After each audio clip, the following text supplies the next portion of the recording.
Welcome. This video is about attachment, its different types, children with attachment difficulties, attachment implications on children with special needs, and inclusion. This is intended for every educator who believes in strengthening inclusivity in their classroom.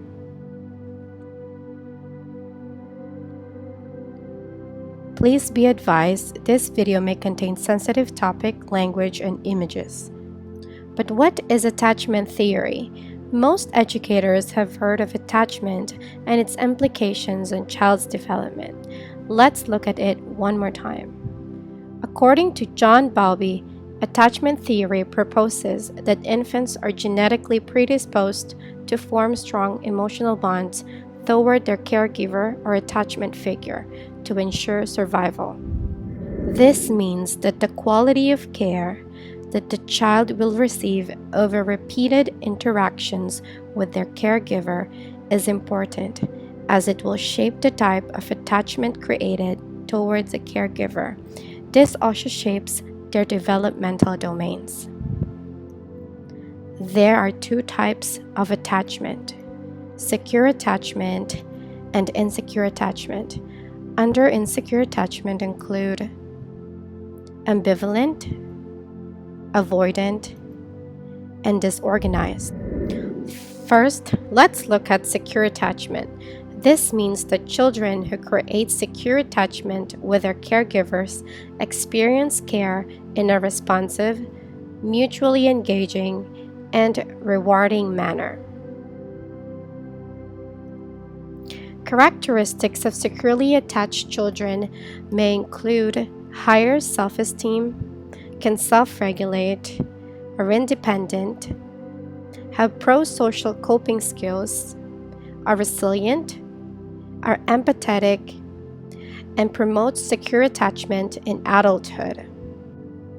Looking at insecure attachment, ambivalent insecure attachment means caregivers provide limited support and warmth, also known as anxious attachment. As a result, children exaggerate display of distress and in the future may display distrust issues and distress when left. For avoidant insecure attachment, caregivers are unresponsive and rejecting children's requests or emotions. As a result, children tend to mask their emotion, no preference of parental pressure, and independency in the future. For disorganized insecure attachment, abusive caregiver who is unresponsive, intrusive, frightening, disoriented, or variety of negative parenting behaviors.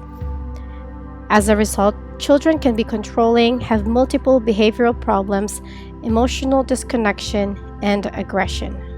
For the importance of attachment to children with special needs with their primary caregiver, according to a study on parental perspective and parent-child attachment for young children with severe intellectual disability, parents reported their children's clear preference towards them and acknowledged the role they fulfill as stress regulator. In another study, children displayed more intense and persistent contact-seeking, contact-maintaining, and resistant behavior in the episodes with their parent compared in the episodes with a stranger. Children with autism spectrum disorder with a secure attachment participate in symbolic play when the presence of primary caregiver is present. Why is it important for educators to learn about attachment? The quality of relationships and early childhood experiences in early learnings influence the developmental outcomes of children. Early childhood educators can be considered a secondary attachment figure. Consistent educator makes children feel safe and secure in the absence of caregiver or primary attachment figure. Support developmental outcome of children. Responsive educators listen to children's cues in distress. And cuddling does not mean dependency on early childhood educators. Reactive attachment disorder is a type of attachment disorder caused by trauma and stress-related disorder. The core features of reactive attachment disorder in young children include the absence of focused attachment behaviors directed toward a preferred caregiver, failure to seek and respond to comforting when distressed, reduced social and emotional exchange, and disturbances of emotion regulation, including reduced positive affect and unexplained fearfulness or irritability. For the importance of secure attachment to children with special needs in the classroom, a key adult can develop children's social, emotional, and behavioral skills and effectively develop their attachment to others, including those with reactive attachment disorders. Key adults facilitate equality of opportunity for students with attachment difficulties, supporting their inclusion in school and protecting against exclusion. Educators as learning partners of children with diverse needs and their families. For children, implementing daily routine, playtime together with peers, curriculum flexibility, and effective observations can be used as basis to meaningful activities.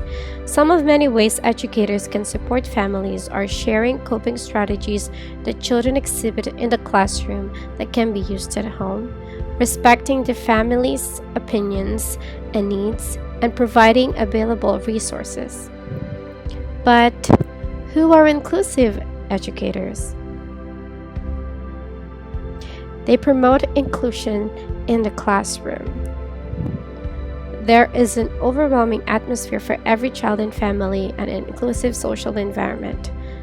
A child-centered approach, a child-friendly physical environment, materials for all children, opportunities for communication for all-inclusive teaching and learning environment, and a family-friendly environment and involvement. The resources for educators. The book called The Boy Who Was Raised as a Dog is about different stories of children and families who experience trauma, attachment difficulties, and the healing processes of the characters. Another great resource is from the Center of Early Childhood Educators about inclusion of children with disabilities. It promotes different ways to provide inclusive experience for children in the classroom. Before we end the video, I'd like to recognize the land acknowledgement for Toronto.